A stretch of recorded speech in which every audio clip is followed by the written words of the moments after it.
मई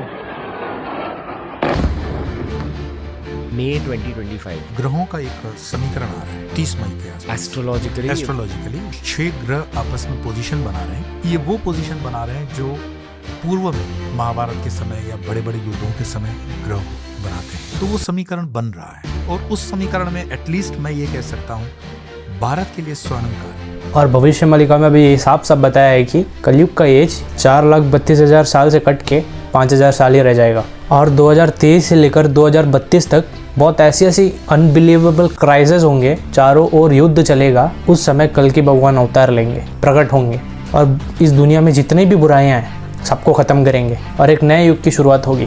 नमस्कार दोस्तों, क्या हाल है आप सभी का। तो जैसे जैसे परिस्थितियां आगे बढ़ती जा रही है, भविष्य मालिका में लिखा वाला एक बात सत्य होते जा रहा है। आज हम जानेंगे कि इस बात में कितनी सच्चाई है। भविष्य मालिका जो कि काफी सालों पहले उड़ीसा के एक संत स्वामी अच्युतानंद दास महाराज ने लिखे थे। इसमें लिखी हुई काफी सारी बातें अब तक सटीक साबित हुई है। मैंने पिछले वीडियो में भी थोड़ा कुछ बताया था इसके बारे में, लेकिन अब जो बताने जा रहा हूँ ये बहुत डीप होने जा रहा है। ये 2024 जब से शुरू हुआ है ना दोस्तों, सारी चीजें सच होती जा रही है। और अब देखो वॉर भी चलना शुरू हो गया, महायुद्ध चलना शुरू हो गया। ये कोई कोइंसिडेंस नहीं है भैया, ये भविष्य में लिखा कौन सा जमाना में लिखा था और देखो वहाँ का प्रेडिक्शंस कैसा सत्य हो रहा है। इस ग्रंथ में एक श्लोक का वर्णन मिलता है जिसका साफ साफ मतलब ये निकलता है 2023 से लेकर 2029 तक एक समय ऐसा आएगा जब शनि कुंभ राशि से निकलकर मीन राशि में प्रवेश करेगा और इसकी वजह से पृथ्वी में इतने खतरनाक क्राइसिस होंगे, इतनी खतरनाक सिचुएशन क्रिएट होगी। अभी एक साल पहले आपने जापान में देखा होगा कितना बड़ा बड़ा भूकंप आया था। इतना बड़ा बड़ा बिल्डिंग जो जिसको बनने में सालों लगते हैं उसको कुछ ही सेकंड्स में गिरा दिया। 2023 के बीच में टर्की ने भी एक ऐसे सिचुएशन का सामना किया था। आप लोगों को ये चीज बहुत अच्छे से पता ही होगा। भविष्य मालिका में बताया गया है कि इस दुनिया में ऐसा सिचुएशंस क्रिएट होगी जो कि हमें महायुद्ध की ओर ले जाएगी। और हम लोग देख ही सकते हैं क्या हो रहा है। भारत और पाकिस्तान का युद्ध चल रहा है और अभी कुछ समय पहले इजराइल और फिलिस्तीन का चल रहा था। उसका पता नहीं निपटा कि नहीं निपटा, लेकिन पाकिस्तान और इंडिया का वॉर शुरू हो गया। अब पता नहीं ये युद्ध कब तक चलेगा। और उसमें यह भी बताया है कि भारत के ऊपर काफी सारे देश एक साथ मिलकर हमला करेंगे, लेकिन आखिर में भारत की ही जीत होगी। लेकिन इस जीत का क्या करेंगे? बहुत सारा पॉपुलेशन खत्म हो चुका होगा, बहुत लोग बहुत दर्द से गूंजेंगे, बहुत लोगों की मृत्यु हो जाएगी, बहुत सारे लोग अपनों को खो देंगे। तो ऐसी ही जीत का क्या करेंगे? और भविष्य मालिका में साफ साफ बताया है कि इस दुनिया में युद्ध होने के बाद, युद्ध खत्म होने के बाद, भारत जीतने के बाद 64 करोड़ लोग ही इस दुनिया में बचेंगे। आप लोगों को बेशक बहुत अच्छे से पता ही है कि इस दुनिया में 64 करोड़ लोगों से बढ़कर बहुत सारे लोग हैं।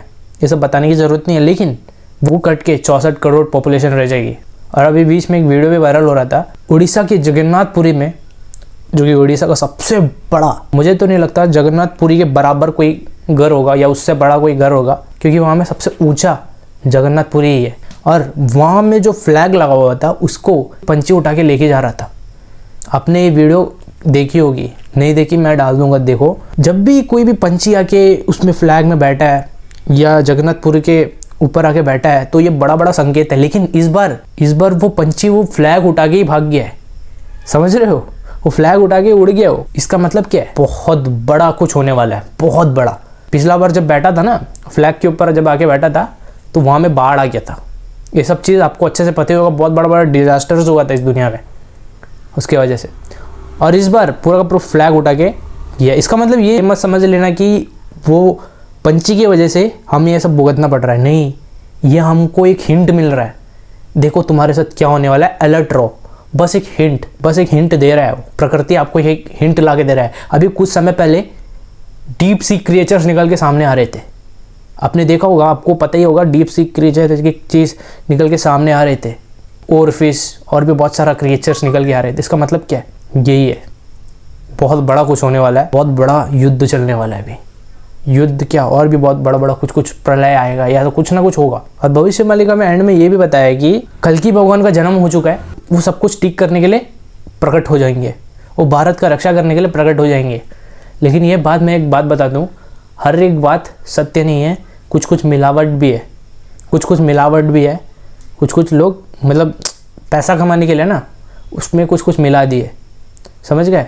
लेकिन कुछ बात उसमें सही है, कुछ बात बहुत गलत है। जैसे कि कल के भगवान प्रकट होंगे, कलयुग 4,32,000 साल से कट के 5,000 साल ही रह जाएगा, ये सब चीज़ झूठ है। क्योंकि एक ग्रंथ है, भविष्य पुराण बोल के आपने देखी होगी, पढ़ के देखना उसको।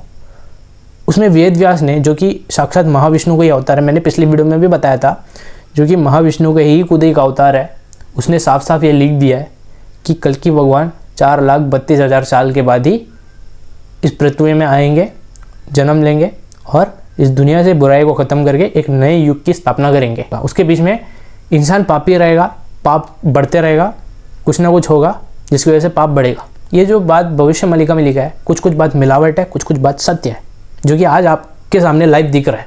कल्कि भगवान इतना जल्दी नहीं आने वाला। अरे गेम में मज़ा तो तभी आएगा ना जब एंड में हीरो आएगा। हीरो शुरुआत में आ जाएगा तो मज़ा कैसे आएगा। तो भाई ये गेम है, सृष्टि एक गेम है, मैं भगवान का गेम, और भगवान एंड में ही आएगा। ये कितना भी किताब लॉन्च हो जाए, कुछ भी हो जाए, इससे फ़र्क नहीं पड़ता। भगवान जैसा साक्षात उसमें लिखा है भविष्य पुराण, अगर भविष्य पुराण में देखो, अगर ऐसा होता 4,32,000 साल कट के 5,000 साल हो गया होता तो वो किताब में ही लिखा होता, भविष्य पुराण में ही वो चीज़ लिखा होता। क्योंकि कलयुग तो बार बार आ रहा है ना, कलयुग खत्म होता, सतयुग आता, सतयुग आने के बाद त्रेता आता, त्रेता आने के बाद द्वापर आता, उसके बाद कलयुग खत्म होके फिर सतयुग आता। वैसे कितना कल्प बीत गया। तो पिछला कल्प का जो है वो सेम नहीं रहता है। काकभूषणी की वजह से हमको पता चलता है। काकभूषणी का स्टोरी आपको नहीं पता है, मैं इसके ऊपर अगला वीडियो बनाऊंगा। नेक्स्ट वीडियो जो होगा काकभूषणी के ऊपर ही होगा। तो काकभूषणी जो था वो श्री राम के बहुत बड़े भक्त थे। वो एक कौवा है, कौवा का रूप का एक देवता है। वो ये कहता है कि उसने रामायण को 11 बार और महाभारत को 16 बार देखी थी। तो उन्होंने ये कहा है कि हर बार जितना बार भी मैंने देखा है सब में कुछ अलग ही घटा है, कुछ अलग ही हुआ है। तो इस बार अगर अलग ही होता, 4,32,000 साल से कट के 5,000 साल हो गया होता तो उसी में लिखा होता ना। ये अलग से किताब बनाने की क्या ज़रूरत है, कोई ज़रूरत है? वो वेद व्यास साक्षात विष्णु भगवान ही है, समझ लो।